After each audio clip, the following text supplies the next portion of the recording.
Pessoal, muito boa tarde. Meu nome é Júnior, sou professor de filosofia. Essa é a aula de número 1. Sejam todos bem-vindos ao Geração Enem.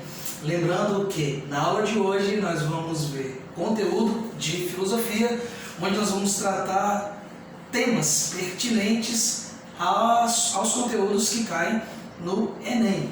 Tá? Nós vamos trabalhar hoje sobre o pensamento filosófico e o contrato social, trabalhando especificamente os três contratualistas, os três grandes pensadores que trabalharam com ênfase o contrato social, o porquê do contrato social, porque é necessário haver a divisão da sociedade civil, do rompimento do estado de natureza para a sociedade civil.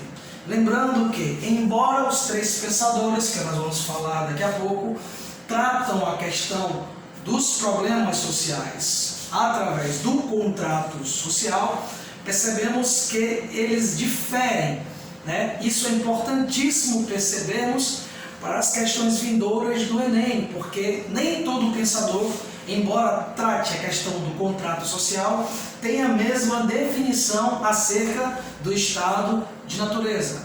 Quem são os três grandes pensadores? Temos Thomas Hobbes, John Locke e Jean-Jacques Rousseau. Antes de nós tratarmos essas questões especificamente sobre o contrato social, é necessário nós amadurecermos a nossa ideia de pensamento filosófico. São as questões que nos fazem refletir acerca dos grandes problemas sociais que desde os primórdios a sociedade enfrenta. De que forma eu devo analisar essas questões? De que forma eu devo perceber esses problemas? Ou qual método científico eu devo utilizar? Isso nós vamos chamar de pensamento filosófico. Tá? Devemos entender que a filosofia ela navega pelas grandes ciências. Na verdade, muitos filósofos pensadores dizem que a filosofia é o berço de todas as outras ciências. A filosofia ela tem o papel de questionar, portanto, ela não é um conhecimento pronto e acabado. O papel da filosofia é questionar, é investigar, inclusive os métodos científicos que acontecem em uma determinada sociedade, em um determinado ponto. Tá? A filosofia ela está voltada para qualquer objeto de pesquisa ou para qualquer aspecto científico. Por que o professor está falando isso? Porque é necessário compreendermos o porquê e a amplitude do pensamento filosófico antes de nós mergulharmos no estado de natureza. Até mesmo para você entender as questões vindouras do Enem, tanto de filosofia, como de sociologia, como das áreas humanas e até mesmo dos outros eixos, é importante você entender por que de nós refletirmos acerca de tudo. E o pensamento filosófico vai nos proporcionar isso. Tá?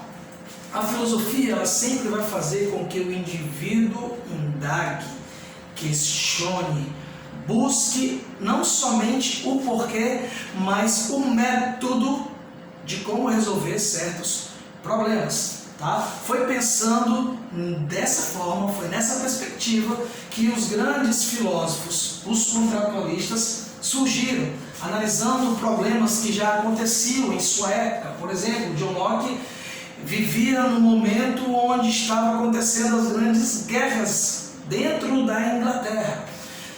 E Thomas Hobbes, por exemplo, também já tratava questões do contrato acerca do monarca. Tinha que ter alguém liderado com poder absoluto, que nós vamos tratar um por um nesse exato momento.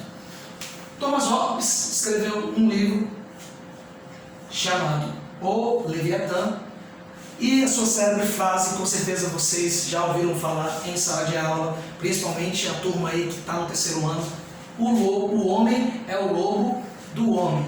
Por que que ele diz isso? O homem, segundo ele, sem as leis, sem a sociedade civil, ele vive em um estado de natureza. É importante enfatizar aqui, pessoal, que todos os três, Thomas Hobbes, John Locke e Jean-Jacques Rousseau, todos eles partem do princípio do estado de natureza.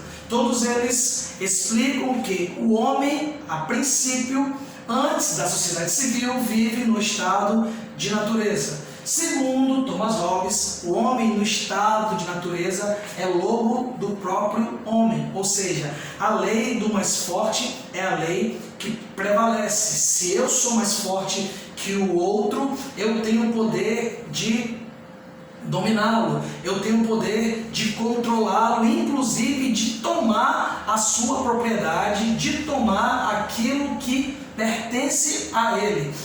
Nesse estado de natureza não há leis, não há regra, não há absolutamente nada. Os homens ficam livres para fazerem o que bem entendem. Só que a diferença, a sacada de Thomas Hobbes, parte de que é preciso haver um poder absoluto. Como que isso acontece? Há algumas pessoas, na ideia de Thomas Hobbes, o mais forte, o grupo mais forte, transfere o poder para um monarca. O poder se torna absoluto. O poder tem que ser entregue totalmente ao monarca. Não pode haver espaço para questionamento, não pode haver outro tipo de líder a não ser o monarca. Aqui no seu livro ele vai dizer que esse monarca é o Leviatã. O monarca vai garantir a paz e a ordem e a igualdade. Porém, muitos pensadores questionam a maneira desse contrato social. Por exemplo, vamos refletir vamos usar o pensamento filosófico acerca de Thomas Hobbes. Pessoal, como que acontece, por exemplo, a escolha do monarca? Geralmente, quem detém o poder, quem está acima dos demais, quem detém o controle é que vai determinar o monarca. Logo, quem é escolhido vai atender os anseios do mais forte. Mas tudo parte de um contrato social. Muitos filósofos questionam o contrato social de Thomas Hobbes pela transferência sem intervenção da igreja, obviamente, transferir o poder absoluto ao rei, ao monarca. Dessa forma, controlaria os eventuais problemas encontrando-se no estado de natureza. Então, Thomas Hobbes parte desse princípio. Há uma necessidade de fazer um contrato social para que o homem deixe de ser lobo do próprio homem. Tá? Se não haver um controle, se não haver a criação do estado civil, o homem vai se encontrar vulnerável. Sem a intervenção do Estado, o homem não é absolutamente nada, segundo Thomas Hobbes. Então, o que nós precisamos compreender é o seguinte. Nós precisamos compreender o seguinte. Thomas Hobbes, ele tem um princípio. Há uma necessidade da criação do estado civil, porque no estado de natureza o homem ele é egoísta. O homem é bom, mas faz a guerra para se defender, tá? Agora, John Locke. John Locke também é um outro contratualista, tá? Frase também que muito se destaca em várias obras que ele escreveu é: onde não há lei, não há liberdade. Diferente do pensamento de Thomas Hobbes, John Locke acredita que no estado de natureza o homem é livre, sim, o homem ele tem a sua propriedade, porém ela corre o risco de ser tomada pelo fato de não haver alguém para julgar uma causa ou para deliberar uma ordem a fim de que seja provocada a paz, a segurança. O homem no estado de natureza, segundo John Locke, ele vive com medo de ter a sua propriedade privada invadida, de ter a sua propriedade privada tomada, tá? Embora no estado de natureza, segundo John Locke, há liberdade, há propriedade, mas é preciso ter alguém para fazer justiça. Diferente do monarca em Thomas Hobbes, John Locke ele trata uma monarquia parlamentarista, sem a justificativa do direito divino.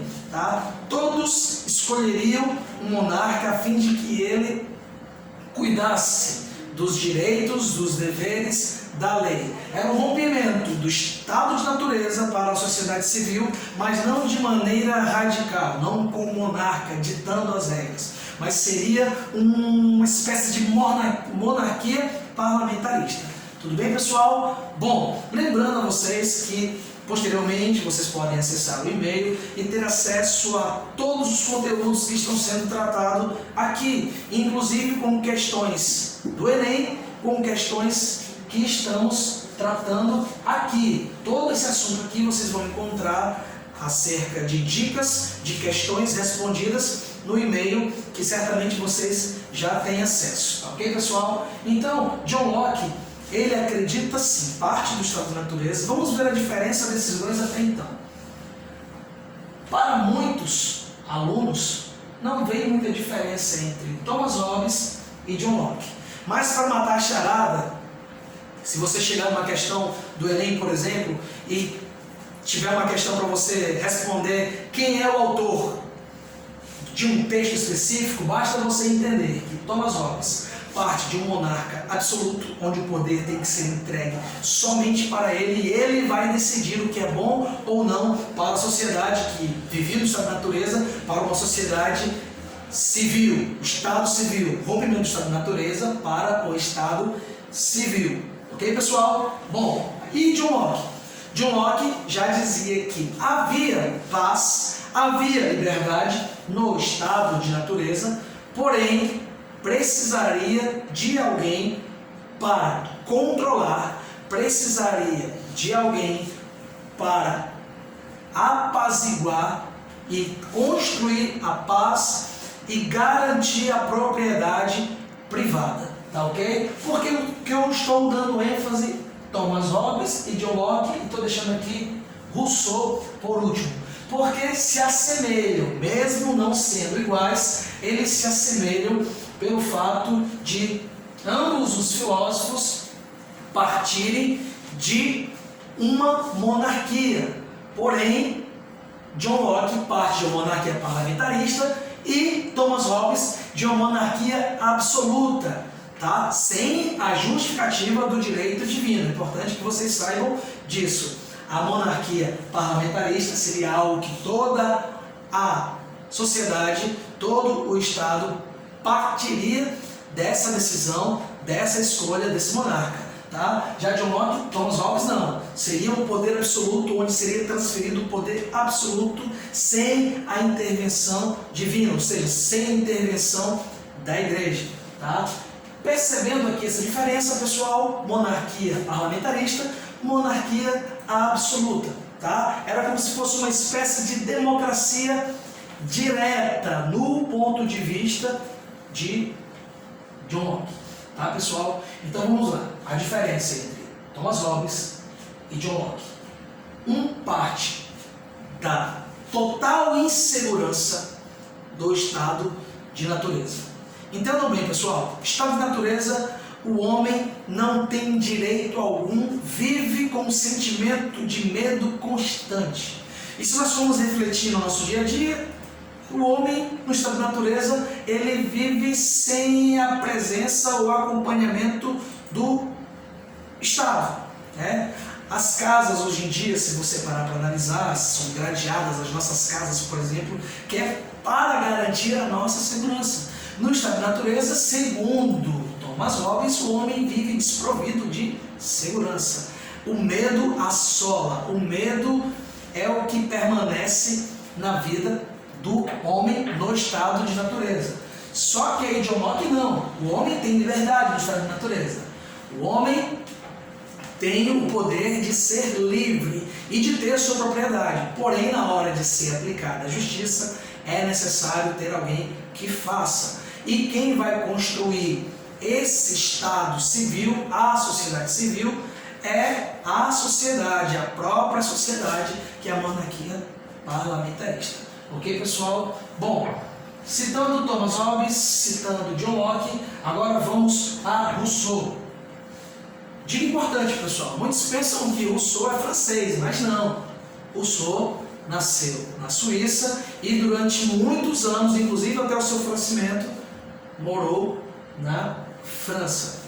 As ideias de Rousseau foram as ideias mais utilizadas, principalmente nas grandes revoluções, especificamente a Revolução Francesa. Por quê? Porque também ele parte do princípio do contrato social. Mas esse contrato, pessoal, lembrando que esse contrato social não é um contrato nos dias de hoje para você entender em cartório, como se fosse algo criado num cartório, como se fosse algo levado aos juízes. Não, mas é um contrato criado entre a própria sociedade a fim de garantir os seus direitos. Tá? Jean-Jacques Rousseau, ele parte de um pensamento diferente dos outros dois contratualistas. Por isso que eu deixei para falar sobre ele no final. Thomas Hobbes e John Locke, eles são bem semelhantes. Rousseau, ele é diferente. Por quê, pessoal? No estado de natureza, segundo Rousseau, o homem nasce livre, feliz, bom, mas com a ascensão da tecnologia, ou seja, com a chegada do Estado Civil, o homem se corrompe. Aí vem a frase máxima de Jean-Jacques Rousseau. A natureza fez o homem feliz e bom, mas a sociedade deprava-o e torna-o miserável. Jean-Jacques Rousseau, que ele diz que a chegada da sociedade civil é o que vai gerar a desigualdade social. Tá? O homem, em seu estado de natureza, ele era, entre aspas, perfeito, feliz, com sua propriedade privada garantida. Porém, com a chegada da sociedade civil, do crescimento tecnológico, o homem se torna mesquinho, o homem se torna, como é que eu posso dizer? Sempre vai querer tirar vantagem do outro, tá? Por conta desse crescimento. E aí ele tem a ideia de construir a sociedade civil, mas não somente com o monarca, mas a democracia direta. Democracia direta. A escolha, o povo escolheria alguém para representar. Não o monarca, mas a democracia mesmo. Conforme eu já falei agora há pouco, as ideias de Rousseau foi utilizado no período do Iluminismo, tá? Na Revolução Francesa. Liberdade, igualdade, fraternidade, tá? Partiu dos esboços de Jean-Jacques Rousseau. Há uma necessidade gritante de compreendermos essa diferença, pessoal, principalmente do ponto de vista de que todos eles partem do contrato social. Todos eles partem do contrato social. Porém, Rousseau é o único que mantém a ideia de que no estado de natureza o homem permanece bom, livre, cuidadoso com o outro e tendo a sua propriedade privada garantida. O que vai desvirtuar isso é o surgimento da sociedade civil, o crescimento da tecnologia. Tá? O crescimento, no caso da época da Revolução Industrial, todas essas coisas que desvirtuou o homem no seu estado de natureza. Tá? Parece absurdo, mas essa foi a teoria que muitos filósofos utilizaram. Tá, pessoal? Bom, então, se nós formos fazer um resumo de tudo que foi abordado até aqui, pessoal, resumando tudo que nós abordamos até aqui, nós precisamos entender o seguinte: natureza humana, segundo Thomas Hobbes, ele é um homem egoísta. O homem, ele é egoísta. Ele não tem um pingo de sensibilidade com o outro. Ele só quer proteger o que é seu e, se possível, até toma o do outro. Se nós formos refletir nos dias de hoje, é exatamente isso que acontece, pessoal. Se o homem ele quer se favorecer em detrimento, entre aspas, a desgraça alheia, ele vai fazer assim. Então o homem no estado de natureza ele é um homem egoísta. Se não há leis, se não há alguém que proteja essas leis, aquele que se sente mais vulnerável, aquele que se sente mais fraco, vai se tornar uma vítima do homem mais forte. Então, para isso, segundo Thomas Hobbes, há uma necessidade da criação do Estado, Para que, segundo Thomas Hobbes, a criação do Estado? Para evitar a destruição mútua, tá? Para evitar que o homem se destrua. Qual é o tipo de governo? Estamos fazendo um resumo de todos, agora de Thomas Hobbes. Monarquia absoluta, que eu já falei para vocês, pessoal, mas sem a justificativa do direito divino. Qual a influência? A teoria do direito moderno. Citação: o homem é lobo do homem. Thomas Hobbes parte desse princípio. E John Locke: na natureza humana, o homem é bom. No estado de natureza, o homem é bom, mas faz a guerra para se defender. Conforme eu já falei no início da nossa aula de hoje, John Locke partiu dessa ideia porque nesse período a Inglaterra estava envolvidos em muitas guerras, tá? Em muitas e muitas guerras na época. Então ele partiu desse princípio, tá? Que o homem é bom, mas faz a guerra para se defender, e quem vai fazer justiça na concepção de John Locke é o Estado, onde todos irão escolher um monarca parlamentar. Monarquia parlamentarista. Não esqueçam, pessoal, há uma diferença aí entre Thomas Hobbes e John Locke. Um era radical, monarquia absoluta, e o outro era monarquia parlamentarista. Tá ok? Bom, a influência foi justamente a Revolução Inglesa e a Constituição Americana. Foi nesse período onde John Locke construiu suas ideias. Citação: onde não há lei, não há liberdade. E por fim, pessoal, Jean-Jacques Rousseau: o homem é bom, porém a propriedade o corrompeu.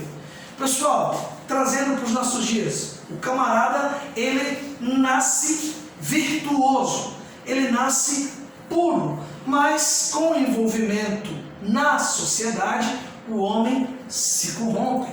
Já dizem muitos filósofos, inclusive Maquiavel, que é impossível o homem chegar no poder e não se corromper, por conta aí das tentações, por conta aí das propostas, né? Então, nesse sentido que Jean-Jacques Rousseau, ele analisa o homem no estado de natureza. O homem é bom, porém a propriedade o corrompeu, a chegada da sociedade civil o corrompeu. Então, qual é o objetivo de Jean-Jacques Rousseau na criação do Estado? Lembrando que John Locke era proteger a propriedade e Thomas Hobbes era evitar a destruição mútua. Mas em Jean-Jacques Rousseau, preservar a liberdade civil e os direitos dos homens. Então, na verdade, já que chegou a industrialização, já que a modernidade chegou no estado de natureza, Rousseau dizia em sua teoria que era necessário preservar a liberdade e os direitos dos homens, né? Uma escolha legítima de alguém que representasse a sociedade numa democracia direta, tá? O que influenciou esse pensamento de Rousseau? Revolução Francesa e o comunismo, tá, pessoal? A ideia sempre era de escolher alguém de maneira justa a fim de garantir todos esses direitos, tá? Frase foi que nós lemos aqui no início: a natureza fez o homem feliz e bom, mas a sociedade deprava-o e torna-o miserável. Então, pessoal, com certeza, na construção de vocês, se preparando para o Enem, com certeza em filosofia vocês vão encontrar algum desses pensadores no contrato social, pensamento filosófico. Então é necessário nós irmos diretamente ao ponto, no âmago da questão, para a gente não ficar enrolando muito. Então, estado de natureza, os três principais pensadores, ou na verdade o tripé do contrato social, do estado de natureza, tá? Está em Thomas Hobbes, John Locke, Jean-Jacques Rousseau. Thomas Hobbes, radical; John Locke, mais tranquilo acerca da prática e desenvolvimento da sociedade civil; e Rousseau já parte da liberdade, do controle do povo para controlar o Estado. Ok, pessoal? A natureza fez o homem feliz, mas foi a sociedade que o corrompeu. Tá? Lembrando que tudo isso aqui parte do pensamento filosófico, da inquietação. Tá certo, pessoal? Bom, lembrando mais uma vez que exercícios relacionados à aula de hoje estão disponíveis no e-mail onde você pode acessar, ok? Um forte abraço e até a próxima!